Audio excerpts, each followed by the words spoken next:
Hello मेरे प्यारे बच्चों, आप लोग कैसे हैं? आई होप सो आप सभी लोग बहुत अच्छे होंगे। चलिए हम आपका स्वागत करते हैं आपके प्यारे से चैनल मोशन बायोलॉजी में। तो मेरे प्यारे बच्चों, आप लोगों की पढ़ाई कैसी चल रही है? आई थिंक अच्छी चल रही होगी। अच्छी चलनी भी चाहिए, उसमें कोई भी कमी नहीं होनी चाहिए, ठीक है? क्योंकि इस बार हमें क्या करना है, टॉपर बनाना है ना? तो टॉपर बनाने के लिए या बनने के लिए क्या करना पड़ेगा? बहुत मेहनत करनी पड़ेगी आप लोगों को। तो मेहनत से पीछे मत हटिए। एक दिन जो सफलता आपको मिलेगी ना, उस दिन आपकी मेहनत जो है सारे लोगों को दिखेगी कि नहीं, हाँ। या फिर अगर आप कम मार्क्स पाते हैं या कुछ नहीं कर पाते तो लोग समझेंगे कि बेकार था। तो ऐसा कुछ मत करने दीजिए, कहने दीजिए लोगों को। आज लोग जो भी कुछ कहें, अपने भी जो भी आपकी तैयारी है एकदम साइलेंटली तरीके से करिए, और जब सफल होंगे ना तो सफलता शोर मचा देगी आपकी। तो चलिए छोड़ते हैं वहां पर उसी बात को वहीं पर, और आज की क्लास जो स्टार्ट कर रहे हैं तो पहले ही हम आपको बता दें कि आज की क्लास जो भी हम बताने जा रहे हैं, यहां से 1 नंबर के क्वेश्चन आपके बोर्ड एग्जाम में पूछे जाते हैं, ठीक है? 1 नंबर के, इससे ऊपर नहीं पूछे जाएंगे। लेकिन आज की जो क्लास है वो खास करके कंपटीशन एग्जाम के लिए बहुत ही ज्यादा इंपॉर्टेंट है। जितने भी आज जो भी टॉपिक हम डिस्कस करेंगे वो कई बार मेडिकल एग्जाम में डायरेक्टली पूछा गया है और हर एक क्वेश्चन बना है, ठीक है? तो आपको पता है 4 नंबर का पूछता है वहां पर एक क्वेश्चन, तो उन सारे कॉन्सेप्ट को क्लियर करेंगे। तो उससे पहले क्या करना है आप सभी लोगों को एनसीईआरटी अपने सामने ओपन कर लेना है, अपनी प्यारी सी बुक, हमारी दुलारी सी बुक है ना? और साथ में अपने नोट्स को साथ में लेकर बैठिए, ठीक? और कहीं पर गलती, अगर जो हमने टेलीग्राम चैनल पर जो नोट्स दिया है, कहीं पर लिखने में कोई गलती हो गई हो तो आप सही कर लीजिएगा। तो आज स्ट्रक्चर दिखाई दे रहा होगा पायरिमिडीन रिंग का। तो बच्चों पहले तो ये हम आपसे क्षमा चाहते हैं, क्षमा ये चाहते हैं कि हम जो भी दो दिन पहले जो वीडियो बनाए थे जिसमें हमने प्यूरिन और पायरिमिडीन के स्ट्रक्चर को डिस्कस किया था, उसमें पायरिमिडीन का स्ट्रक्चर अगर देखा जाए तो सही था, लेकिन हमारी काउंटिंग गलत हो गई थी। मतलब हमने गलत तरीके से गिनती कर ली थी। इस प्रकार से अगर गलत गिनती हो गई है तो केमिस्ट्री में पूरा का पूरा स्ट्रक्चर ही गलत हो जाता है।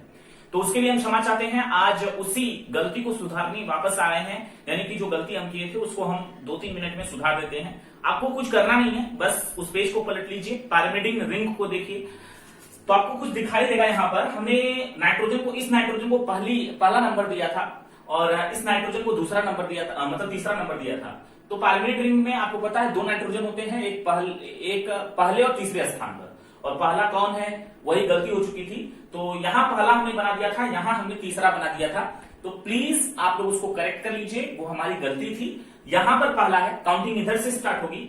आप कहेंगे सर काउंटिंग इधर से स्टार्ट करने पर क्या नुकसान था, तो भी हम आपको बता देंगे। पहले आप सही कर लीजिए, पहली काउंटिंग इसको देंगे, दूसरी इसको, तीसरी इसको, फोर्थ इसको देंगे, फिफ्थ इसको और सिक्स्थ इसको देंगे, ठीक है?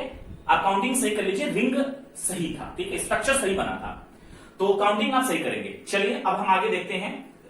इसमें पायरिमिडीन में कौन कौन आता है आपको पता है? कौन कौन आता है इसमें साइटोसिन आता है, और उसके साथ इसमें कौन आता है, थायमिन आता है, और उसके साथ कौन आता है, यूरेसिल आता है बच्चों। ये तीनों आते हैं। तो हम एक एक रिंग बनाते हैं और उसको एक करते हुए आपको सारी रिंग को समझा देते हैं। तो कुछ करना नहीं है, पहले आप लोगों को इस रिंग को बनाना है। चलिए ये रिंग बन गया। यहां पे नाइट्रोजन दे देते हैं हम, ओ नो गिर गया, और यहां पे नाइट्रोजन दे देते हैं, ठीक है बच्चों? उसके बाद हमें क्या करना है, डबल बॉन्ड लगाना है। एक डबल बॉन्ड यहां लगाएंगे, एक डबल बॉन्ड हमको यहां पर लगा लेना है, और यहां डबल बॉन्ड ओ बनाना है। ये तो हमारा स्ट्रक्चर हो गया पायरिमिडीन का। हाँ, यहां पर एक हाइड्रोजन, क्योंकि नाइट्रोजन 3 बॉन्ड बनाता है, तो 1, 2 और तीसरा बॉन्ड यहां पर क्या होगा, इसके साथ, ठीक है? तो ये तो हो गया स्ट्रक्चर सेम। आप कहेंगे सर इसमें कुछ बदला तो नहीं है? हाँ, वही बदलने जा रहे हैं बच्चों, कुछ करना नहीं है बच्चों। यहां इस वाले नंबर पे हमें क्या लगा देना है, NH2 लगा देना है, NH2 लगा देंगे आप, ठीक है? किस पर, इस नंबर पर। कौन सा नंबर हो गया? अगर इसके अकॉर्डिंग देखें तो 1 ये है, 2 ये है, 3 ये है, 4th, 5th और ये 6, ठीक है? तो ये 4th नंबर पे हमने क्या लगा दिया, NH2 लगा दिया। गलती हमसे बहस पर हुई थी इसी वाले स्ट्रक्चर में। हमने बोला था कि 6 नंबर पर आप क्या लगा देंगे, NH2 लगाएंगे। तो आप अगर यहां से काउंट करें तो 1, 2, 3, 4, 5, 6, तो गिनती यहां से करने पर 6ठे स्थान पर आ रहा था, उस हिसाब से तो सही था, लेकिन स्ट्रक्चर जो हमने काउंटिंग बताया था आपको वो गलत है, ठीक है? आप इसको सही कर लीजिए, केवल काउंटिंग सही करिए। आप काउंटिंग यहां से चालू करेंगे, 4th नंबर पर आ जाएगा। आप आप कहेंगे सर गलत क्यों हो गया, तो हम आपको बता देते हैं। आईपीएससी का रूल है, आईपीएससी का ये रूल है कि अगर कोई फंक्शनल ग्रुप कहीं पर लगा हो तो उसको कम नंबर मिलना चाहिए, ठीक है, उसको कम नंबर मिलना चाहिए। और हमने उस गिनती में क्या कर दिया था, उसको छठवां नंबर मिल रहा था, ठीक है, 6 नंबर मिल रहा था, और इधर से गिनती करने पर हमें कौन सा नंबर मिल रहा है, 4th वाला नंबर मिल रहा है। तो आईपीएससी के रूल के अकॉर्डिंग ये जो गिनती है ये सही है, वो गलत हो गया था, तो आप गिनती यहां से चालू करेंगे 1 2 3 4। समझ गए ना कि क्यों गलत हुआ था? रिंग तो सेम है, सारी चीजें सेम है, गिनती में क्या गलत हो गया, तो गिनती में वही गलत हुआ कि फंक्शनल ग्रुप को, ये फंक्शनल ग्रुप है NH2, तो इस फंक्शनल ग्रुप को हमको क्या देना है, सबसे कम नंबर देना है, इसलिए गिनती हमारी कहां से स्टार्ट होगी, यहां से स्टार्ट होगी। ठीक है बच्चों, अब ये किसका स्ट्रक्चर था, ये स्ट्रक्चर है हमारा किसका, साइटोसिन का। साइटोसिन का स्ट्रक्चर बन गया है। अब हम बात करते हैं किसका, थायमिन का स्ट्रक्चर बना लेते हैं, है ना, सिंपल था। चलिए देखिए थायमिन का स्ट्रक्चर बनाते हैं, पहले तो वही रिंग हमको बनाना पड़ेगा। लीजिए हमने रिंग भी बना लिया, यहां पर नाइट्रोजन दे दिया, इस स्थान पे नाइट्रोजन, यहां डबल बॉन्ड करना है, यहां डबल बॉन्ड करना है, यहां डबल बॉन्ड ओ करना है, और यहां पर हाइड्रोजन लगा देना है, क्योंकि ये नाइट्रोजन 3 बॉन्ड बनाना है। आप कहेंगे सर यहां पर आप कहते हैं पाई, एक सिग्मा एक पाई, तो एक सिग्मा एक पाई होना चाहिए, बिल्कुल होना चाहिए। यहां पर कार्बन है, कार्बन कितने बॉन्ड बनाता है, 4, 1 2 3 4, इसलिए ये 4 बॉन्ड बना चुका है, इसलिए हम यहां पर पाई बॉन्ड नहीं लगा सकते, क्योंकि कार्बन 5 बॉन्ड कभी नहीं बनाता है। ठीक है, तो एक ये किसका स्ट्रक्चर हो गया, ये तो हो गया पैरामीटर का स्ट्रक्चर, सेम है, देख सकते हैं आप, सेम है। काउंटिंग यहां से चालू करेंगे 1 2 3 4 5 6 दे देंगे, कोई दिक्कत किसी को नहीं दिक्कत। चलिए बच्चों अब ध्यान से देखिए थायमिन के स्ट्रक्चर में क्या था, थायमिन के स्ट्रक्चर में यहां पर अगर हम इसको 1 दें, ये 2 है, ये 3 है, ये 4 है, यहां पर 5 है, और यहां पर बच्चों क्या है 6 है। तो इस वाले स्थान पर हमें क्या लगाना है, 6 वाले स्थान पर डबल बॉन्ड ओ लगाना है। क्या लगाना है यहां पर, डबल बॉन्ड ओ। और जैसे ही डबल बॉन्ड ओ लगाएंगे तो ये जो कार्बन दिखाई दे रहा है कितने बॉन्ड बनाने लगा, 1 2 3 4 और एक पाई वाला। तो जैसे ही यहां पर डबल बॉन्ड ओ लगेगा, ये पाई बॉन्ड यहां से टूट जाएगा, और टूटने के बाद होगा क्या बच्चों, यहां पर हाइड्रोजन लग जाएगा। क्या लगेगा यहां पर, हाइड्रोजन लग जाएगा। ठीक है, समझ गए कि नहीं समझ गए, यहां पर कौन क्या लगेगा, पाई बॉन्ड टूटेगा तो यहां हाइड्रोजन लगेगा, यहां डबल बॉन्ड ओ लगेगा। ठीक, और उसके बाद ये 5वां नंबर है ना, और इस 5वें नंबर पे क्या लगाना है हमको, 5वें नंबर पे हमें लगा देना है क्या, CH3 मेथिल ग्रुप लगाना है ना, हो गया ना 5वें ग्रुप पे। तो ये स्ट्रक्चर होगा किसका, थायमिन का। बच्चों बहुत सारे बच्चे कंफ्यूज हो गए थे, थायमिन जो होता है विटामिन B1 का नाम भी होता है, तो हम क्वेश्चन पूछे थे तो बहुत सारे बच्चे विटामिन B1 नाम बताए थे इसका। तो अगर THY है तो समझ लीजिए थायमिन हम नाइट्रोजन क्षार की बात कर रहे हैं, अगर THI है तो वो विटामिन बी का नाम होगा। क्लियर है ना, लिख लीजिए नोट में, अगर THYMINE है तो वो थायमिन कौन होगा, नाइट्रोजन क्षार होगा। और अगर THI अगर यहां पर हो गया, THIMINE हो गया, तो वो थायमिन किसका होगा, विटामिन का हो जाएगा, है ना। नाम सेम है, देख लीजिए यही है कॉन्सेप्ट, नाम सेम है लेकिन दोनों अलग अलग हैं। ठीक है, तो आप समझ गए होंगे, इतना क्लियर है ना बच्चों, कोई दिक्कत किसी को, कोई दिक्कत नहीं है। अब यहां पर बात करते हैं हम कि यूरेसिल का स्ट्रक्चर क्या बनाएंगे, तो आपको पता है पिछले वीडियो में ही बताए हैं। यूरेसिल के स्ट्रक्चर में क्या करना है कि इस 5वें नंबर पर इस CH3 को नहीं लगाना है, 5वें नंबर पर CH3 को नहीं लगाना है बच्चों। जब 5वें नंबर पे CH3 नहीं लगेगा तो वो स्ट्रक्चर किसका हो जाएगा, अब ये स्ट्रक्चर किसका हो गया है, यूरेसिल का हो गया। जैसे यहां पर CH3 लगा देंगे वैसे ही थायमिन हो जाएगा, और यहां से CH3 हटा देंगे तो ये क्या हो जाएगा, यूरेसिल हो जाएगा। किसी को कोई कंफ्यूजन इस स्ट्रक्चर में नहीं ना। और फिर अगेन आपसे हम माफी चाहते हैं, गलती हो गई थी हमसे। गलती कहां पर हुई थी, काउंटिंग में, नाइट्रोजन को, इस नाइट्रोजन को 1 देना है, इधर काउंटिंग करके जाना है। क्यों ऐसा, क्योंकि फंक्शनल ग्रुप को कम नंबर मिले, इसलिए ऐसा हम काउंटिंग यहां से करेंगे। यहां से करने पर फंक्शनल ग्रुप को 6ठा नंबर मिल रहा था, और यहां से करने पर सिर्फ जो है 4th नंबर मिल रहा है। ठीक है बच्चों, इतना समझ में आ गया ना, कोई किसी को कंफ्यूजन आई थिंक नहीं होगी, है ना। चलिए तो हम इसको इरेज करते हैं, और इरेज करके हम अपने हेडिंग की तरफ आगे बढ़ते हैं। एनसीईआरटी ओपन करिए, एनसीईआरटी में एक अच्छा सा हेडिंग दिया है DNA। ठीक है, DNA हेडिंग है दूसरे पेज पर, और आप लोग ओपन कर लीजिए उस पेज को, और उसके बाद आराम से जो हम पढ़ा रहे हैं उसको ध्यान से सुनते रहिए। क्या है हेडिंग हमारी, DNA। पूरा नाम बताएंगे बच्चों, इसका पूरा नाम जब हम पढ़ रहे थे ना 12th क्लास में, तो बोर्ड एग्जाम में 2 नंबर का था डीएनए और आरएनए का नाम, फुल फॉर्म आया था, है ना। तो आना चाहिए आप लोगों को भी, पूछ सकता है, एग्जामिनर है, कुछ भी पूछ सकता है। तो इसका पूरा नाम है डीऑक्सी राइबो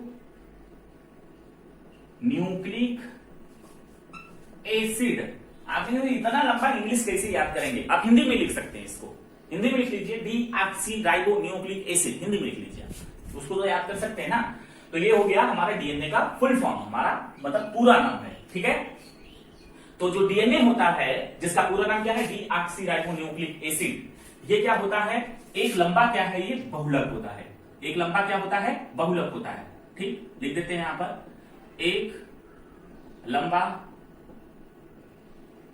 बहुलक है, ठीक है। और किसका है, कौन क्या है वो, और यह एक लंबा न्यूक्लियोटाइड्स का बहुलक लिखेंगे, चलिए, है ना, न्यूक्लियोटाइड्स का बहुलक है, न्यूक्लियोटाइड का, न्यूक्लियोटाइड मतलब क्षार युग्म होते हैं, नाइट्रोजन क्षार, ठीक है, यहां पर क्षार युग्म लिख सकते हैं, क्योंकि जब हम आगे स्ट्रक्चर बताएंगे तो समझ में आ जाएगा। क्षार युग्म का बहुलक है, ठीक है। तो जो डीएनए होता है, बहुत सारे न्यूक्लियोटाइड जो है आपस में जुड़ जुड़ के क्या बनाते हैं, वो एक पॉली न्यूक्लियोटाइड की संरचना का निर्माण करते हैं, ठीक है, पॉली न्यूक्लियोटाइड संरचना का निर्माण करते हैं, ठीक। पॉली न्यूक्लियोटाइड का मतलब समझिए, जैसे यहां पर ध्यान से देख लीजिए, जैसे हम डीएनए का एक स्ट्रक्चर थोड़ा सा बना देते हैं, चलिए, ये हमारा डीएनए, इतना पता है ना। अब ये जो पूरी एक फीता आपको दिखाई दे रहा है, मतलब एक लाइनिंग जो आपको दिखाई दे रही है, वो क्या है, पॉलीन्यूक्लियोटाइड है, ठीक है। ये क्या है, पॉलीन्यूक्लियोटाइड। जब यह एक पॉलीन्यूक्लियोटाइड है तो यह भी क्या है, पॉलीन्यूक्लियोटाइड है। तो डीएनए जो होता है वो कितने पॉलीन्यूक्लियोटाइड से बना होता है, 2। आप कहेंगे सर ये पॉलीन्यूक्लियोटाइड वर्ड कहां से आ गया, कैसा वर्ड है। तो बच्चों, जब हम कल परसों की मतलब जो वीडियो बनाए थे, उस वीडियो में आपको जो स्ट्रक्चर बताया गया था, क्या था उसमें, राइबोस रख रहा था, नाइट्रोजन क्षार लग रहा था, और एक साइड से H3PO4 बन रहा था। तब उसको हम न्यूक्लियोटाइड कह रहे थे कि नहीं कह रहे थे, बताइए न्यूक्लियोटाइड किसको कहते हैं, चलिए लिख देते हैं, राइबोस रख रहा थी, और उसके बाद क्या था, उसके साथ कौन जुड़ा था, नाइट्रोजन क्षार, और इसके साथ कौन जुड़ा था, आईपी, इनऑर्गेनिक फास्फेट, और इसी को क्या बोलते हैं, न्यूक्लियोटाइड बोलते हैं, न्यूक्लियोटाइड बोलते हैं। अब ध्यान से सुनिए बच्चों, जब इसको हम न्यूक्लियोटाइड करते हैं, अब ऐसा एक था जो हम स्ट्रक्चर बनाए थे, और हम आपको वहां पर बस समझाए भी थे। अब इस तरीके से दो से अधिक न्यूक्लियोटाइड जब आपस में जुड़ेंगे, हमने जोड़ने के लिए भी बताया था आप लोगों को, ठीक है। तब जब 2 या 2 से अधिक न्यूक्लियोटाइड एक दूसरे के साथ जुड़ते एक लंबी चेन बनाएंगे। तो यहां पर देखिए एक लंबी चेन दिखाई दे रही है, दिखाई दे रही है। तो इसमें बहुत सारे न्यूक्लियोटाइड क्या है, जुड़े हुए हैं।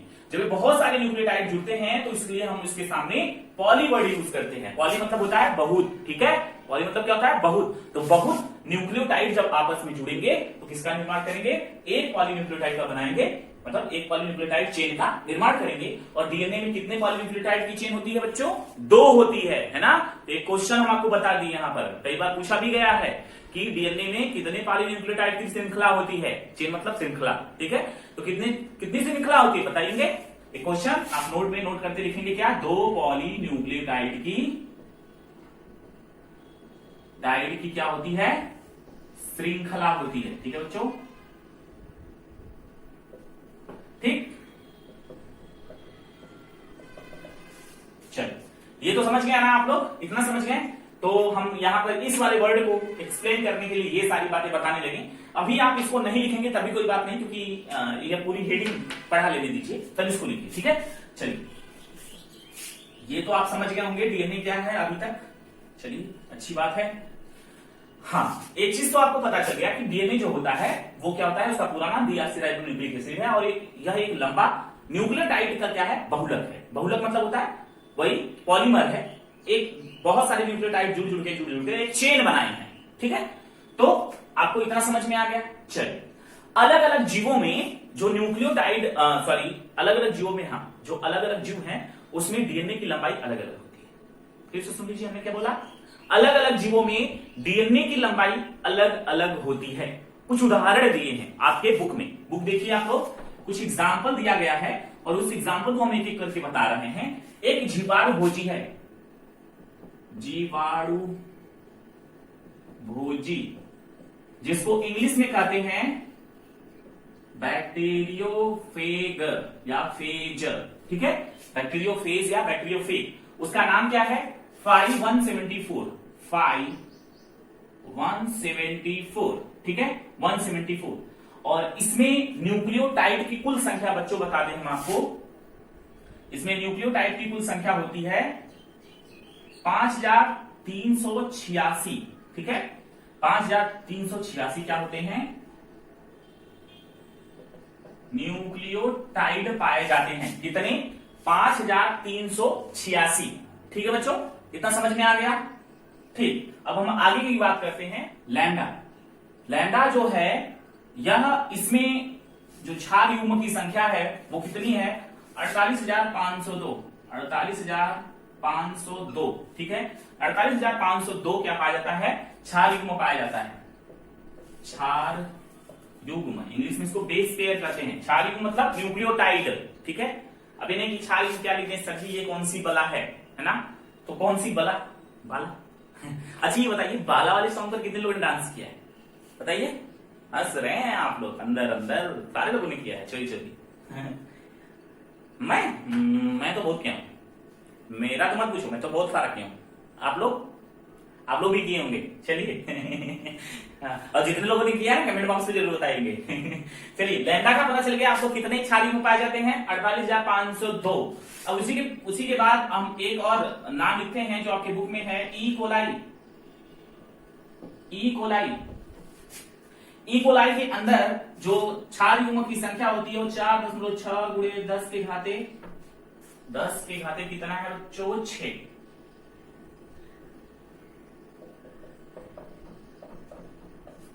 क्या पाया जाता है, क्षार युग्म पाया जाता है बच्चों, ठीक है।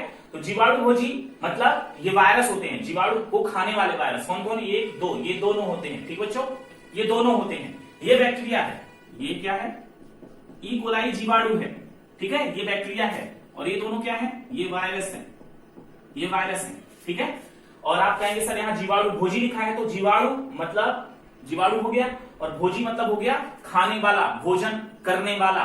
तो कुछ वायरस ऐसे होते हैं जो जीवाणुओं को भी मार डालते हैं, कुछ वायरस ऐसे होते हैं जो जीवाणुओं को भी मार डालते हैं। तो वो कौन होते हैं बताएंगे आप लोग, ये हैं, ठीक है, ये क्या होते हैं, ये जीवाणुओं को मार डालते हैं। कौन कौन, ये और ये, ठीक। ई कोलाई क्या है, एस्टेरिया कोलाई। एस्टेरिया कोलाई क्या होता है, वायरस, सॉरी बैक्टीरिया होता है, क्या होता है वो, जीवाणु होता है बच्चों, ठीक है। इतना समझ गए ना आप लोग। अब इसको इरेज करते हैं, मनुष्य का बताते हैं।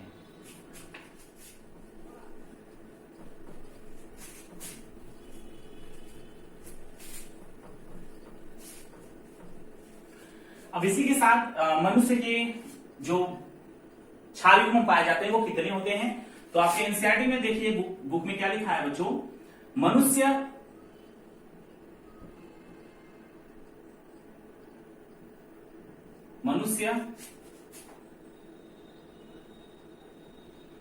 के डीएनए के अगुणित, ये वर्ड काफी इंपॉर्टेंट है, ये अगुणित, ठीक है। अगुणित जो डीएनए की जो लंबाई होती है वो होती है 3.3 गुणे 10 के घाते 9 क्षार युग्म। मतलब आपको पता है कि डीएनए की बात करें तो इसमें दो क्या होते हैं, दो चेन होते हैं।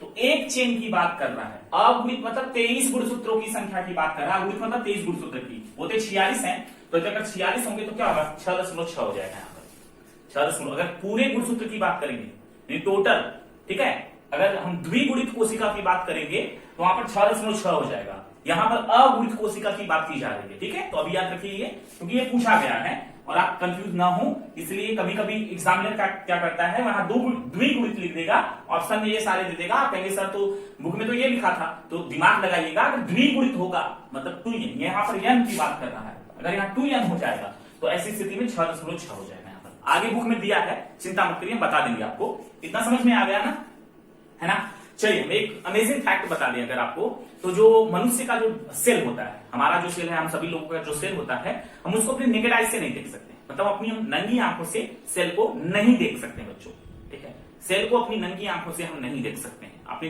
आपने जो सुना वो बिल्कुल सही है, ठीक है। नेकेड आई से हम अपनी आंखों को नहीं देख सकते, मतलब सॉरी, अपनी सेल को नहीं देख सकते, है ना। अगर हम अपनी सेल को नहीं देख सकते, और आपको ये पता है कि हमारी जो सेल होती है उसके बीच में कहीं पर क्या होता है, न्यूक्लियस होता है। हम सेल को देख ही नहीं सकते तो न्यूक्लियस को कहां देखेंगे, नहीं देख सकते। इस न्यूक्लियस के अंदर मनुष्य के सेल के न्यूक्लियस के अंदर जो डीएनए की लंबाई होती है वो 2 मीटर होती है। 2 मीटर से ज्यादा पानी जाती है, ऐसा लोग कहते हैं, मतलब साइंटिस्ट का मानना है कि 2 मीटर से ज्यादा, और सही भी बात है, मानना क्या है, सही भी बात है। एक सेल के अंदर सोचिए 2 मीटर लंबा डीएनए है, 2 मीटर लंबा, और हम उसको अपनी नेकेड आई से नहीं देख सकते। और वो इस प्रकार से क्वाइल्ड होता है मतलब पूरी तरीके से घुमा होता है उसमें, और भरा गया होता है। जैसे पतंग उड़ाते हैं ना, आप लोग पतंग उड़ाते तो मांझा देखते हैं, मांझा कितना लंबा होता है, लेकिन हम उसको क्या करते हैं, लपेट कर रखते हैं। और हम इसके बारे में बताएंगे, चिंता मत करिए, आगे इसके बारे में टॉपिक ही पूरी है, ठीक है। तो हम जिस सेल को नहीं देख सकते, उस सेल के अंदर बहुत छोटा सा न्यूक्लियस है, और उस न्यूक्लियस के अंदर क्या है, 2 मीटर लंबा डीएनए। मनुष्य की बात कर रहे हैं, अलग अलग जीवों में अलग अलग होता है। अभी हमने वायरस और जीवाणु का भी देखा तो उसमें अलग अलग था, उसकी लंबाई छोटी थी, लेकिन मनुष्य के डीएनए की पूरी लंबाई कितनी बता जाएगी, मनुष्य के एक सेल की, ठीक है। अगर हम गलती से बोल रहे हैं कुछ तो उसको माफी चाहते हैं। हमने क्या बोला, मनुष्य के एक सेल के अंदर उपस्थित डीएनए की कुल लंबाई कितनी होती है, 2 मीटर होती है।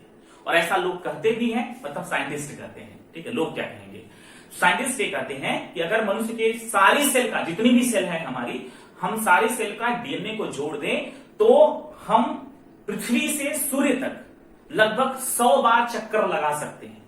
100 बार चक्कर लगा सकते हैं, इतना लंबा धागा है ना। यानी हर सेल के डीएनए को जोड़ दिया जाए, इतना लंबा डीएनए बनेगा कि हम पृथ्वी से सूर्य तक की दूरी को 100 बार ट्रेवल कर सकते हैं। अपने आप में एक अमेजिंग है बच्चों, ठीक है। इतना समझ गए बच्चों। तो हम इसको इरेज करें, कोई दिक्कत किसी को, इसको इरेज कर देना, बस इतना ही है हेडिंग। अब आगे बढ़ते हैं हम अपनी हेडिंग की तरफ, और जो हेडिंग आगे आपकी बुक में दिया है उसको हम पिछले 2-3 वीडियो था हम उसको पढ़ा दिए हैं, ठीक है। लेकिन कुछ इंपॉर्टेंट उसमें आपको याद रखना है, क्या क्या इंपॉर्टेंट है कि डीएनए जो होता है, डीएनए डीऑक्सीराइबोन्यूक्लिक एसिड 2 पॉलीन्यूक्लियोटाइड श्रृंखला का बना होता है। 2 पॉलीन्यूक्लियोटाइड श्रृंखला का बना होता है, ठीक है। 2 पॉलीन्यूक्लियोटाइड श्रृंखला का बना होता है। दूसरा पॉइंट क्या है इसमें, दूसरा पॉइंट है डीएनए में नाइट्रोजन क्षार जो होते हैं,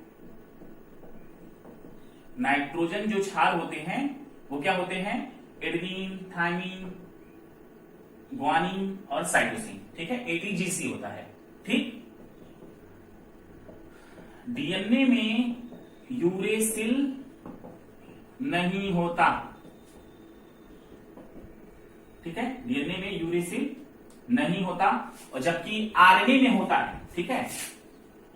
आरएनए में थाइमिन नहीं होता, ठीक है। आरएनए में थाइमिन नहीं होता है।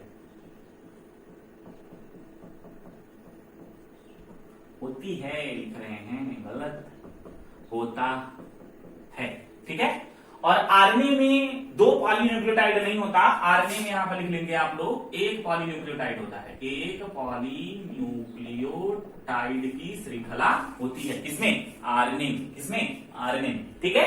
समझ गए इतना। और उसके बाद हाँ, राइबोज, अगर आरएनए होगा तो कौन सी शर्करा होगी, राइबोज शर्करा होगी, और डीएनए होगा तो डीऑक्सीराइबोज शर्करा होगी, और ये पेंटोज शर्करा है, यानी 5 कार्बन वाली शर्करा होती है, ठीक है। डीएनए होगा तो डीऑक्सीराइबोज शर्करा होगी। तो हम यहां पर केवल शर्करा लिखते हैं, शर्करा प्लस नाइट्रोजन क्षार जब आपस में जुड़ते हैं तो कौन सा बॉन्ड बनता है, इसको फिल आपको करना, पढ़ा चुके हैं हम आप लोगों को। और जब न्यूक्लियोसाइड, न्यूक्लियोसाइड और प्लस आईपी जुड़ता है। न्यूक्लियोसाइड और आईपी, आईपी किससे जुड़ेगा? राइबोसोम से जुड़ेगा। ठीक है, राइबोसोम से जुड़ेगा। नहीं समझे? अब ये न्यूक्लियोसाइड है ना, तो न्यूक्लियोसाइड, चलिए छोड़िए इसको, यहां पर हम लिख देते हैं शर्करा। शर्करा प्लस आईपी जब आपस में जुड़ता है, कौन सी शर्करा? राइबोस शर्करा, पेंटोज शर्करा लिखेंगे आपको, पेंटोज लिखते नहीं तो पता चला आप ग्लूकोज को जोड़ देंगे उससे, आप कहेंगे सर शर्करा तो वो भी। पेंटोज शर्करा जब आईपी के साथ जुड़ता है तो कौन सा बॉन्ड बनता है? आप भी इसको हमें फिल करके बताएंगे। ठीक है बच्चों, इतना हो जाएगा, इतना हो जाएगा। और एक और इंपॉर्टेंट नोट है, जगह कम है तो इरेज करना पड़ रहा है। एक क्या है? दो न्यूक्लियोटाइड जब दो न्यूक्लियोटाइड आपस में जुड़ते हैं, जोड़ने पर जो बॉन्ड बनता है उससे बॉन्ड को क्या कहते हैं? उस बॉन्ड को क्या कहते हैं?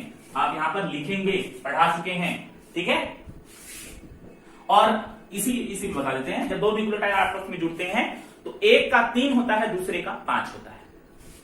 नहीं समझे? चलिए छोटा सा स्ट्रक्चर बनाते हैं। ये तीसरा OH था, बताइए ये तीसरा OH है ना? और जब थोड़ा सा ऊपर इरेज कर दें इसको,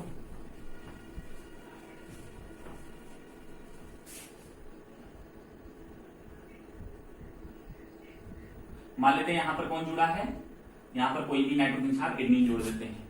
यहां पर कौन जुड़ा है? आईपी जोड़ देते हैं। यहां पर अगर डीएनए होगा तो एच होगा, यहां OH है,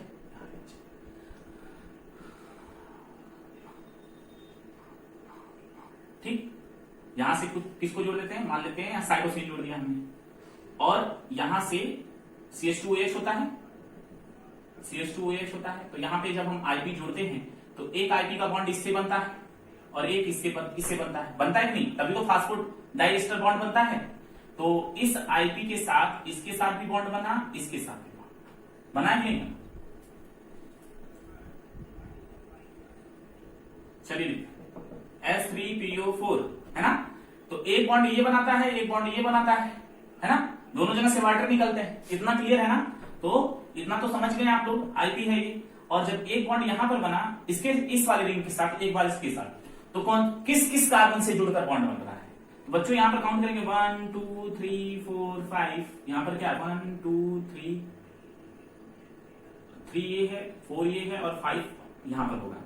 तो इसका 3 है, इसका 3 कार्बन और इसका 5 कार्बन, तो 3 और 5 है ना, 3 5 कार्बन के बीच में कौन सा बॉन्ड बन रहा है? Phospho diester bond. और जब ये उल्टा हो जाएगा, तो 5 3 बनने लगेगा। समझे? नहीं समझे? जब ये उल्टा हो जाएगा तो 5 3 फास्फोडाइएस्टर बॉन्ड बनेगा, क्योंकि 2 रिंग है, 3 5 5 3 पढ़ा है ना। चलो, तो ये रहा कुछ इंपॉर्टेंट सा पॉइंट, और आज की क्लास यहीं पर समाप्त होती है। और कुछ छूट जाता है तो उसके लिए हम क्षमा चाहते हैं, और अगर छूट जाएगा तो कमेंट बॉक्स में जरूर पूछ लीजिएगा हमसे। ठीक है, तो आज की क्लास यहीं पर समाप्त करते हैं बच्चों। कैसा लगा आज की क्लास? बहुत कुछ इंफॉर्मेटिव था, बहुत कुछ सीखने को मिला होगा, और एनसीईआरटी की बुक बड़े आराम से पढ़िए, आपको हर एक पॉइंट समझ में आ जाएगा। तो चलते हैं आज की क्लास यहीं पर समाप्त करके। Thank you so much, thanks for watching all of you बच्चों। और क्या करना है? नोट्स कंप्लीट करते रहिए, और टेलीग्राम चैनल पर है, लिंक कहां है? डिस्क्रिप्शन, या वहां जाकर मोशन बायोलॉजी सर्च कर लीजिए। तो